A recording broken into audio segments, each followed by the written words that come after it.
Legends of Belthasurian Chapter 4, The Demon's Tears.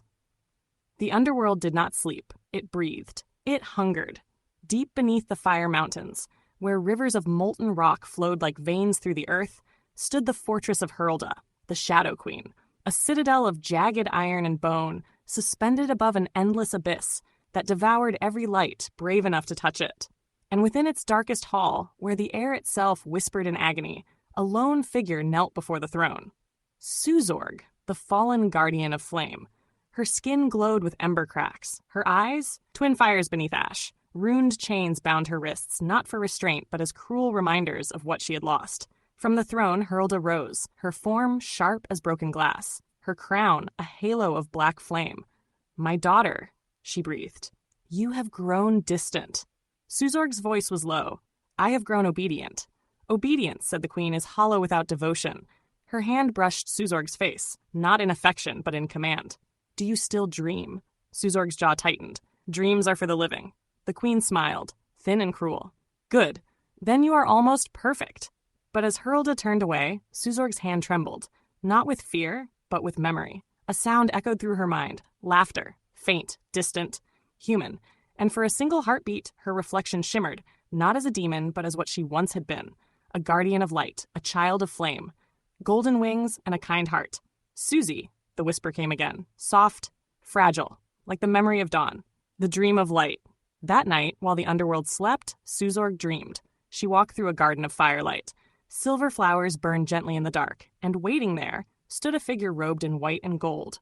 "You remember," said the figure, "even through the shadow." Suzorg fell to her knees. "Who are you?" "Once," the figure smiled, "you called me Yandalf." The name struck her heart like a star reborn. Flashes came, memories of a time before the fall. She and Yandalf, guardians of the flame, protectors of the first light of Alarion. "You fell saving her," Yandalf said, and Hurlda claimed what was left. Tears burned down Suzorg's cheeks, turning to steam. "Then why does she call me daughter?" "Because she made you forget." Suzorg looked up. "And now?" "Now," Yandalf's voice was soft as dawn, "the fellowship comes, to end her reign or die by her hand.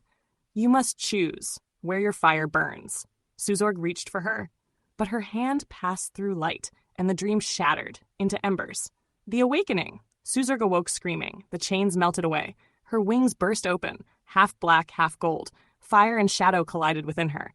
Power unbound, terrible and divine. Demons roared through the halls. The fortress shook, and then, in the doorway, stood Hurlda. "What have you done?" Suzorg rose, trembling, her voice a blade of flame. "Remembered." The queen's eyes blazed. "Then remember. What happens to those who defy me?" Their powers met, dark flame against golden fire. The mountain split. Rivers of magma screamed. The underworld burned. Suzorg was hurled through stone, falling into the abyss below. As darkness claimed her, she whispered one final word. "Yandalf." Above, in the world of stars and wind, Yandalf stopped. The night flared red, a silent warning across the heavens. Fluffy Bear looked up. "What is it, wise one?"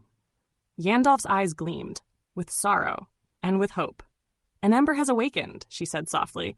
"The Fire Daughter remembers her name." And in the distance the volcano roared, not in wrath, but in warning.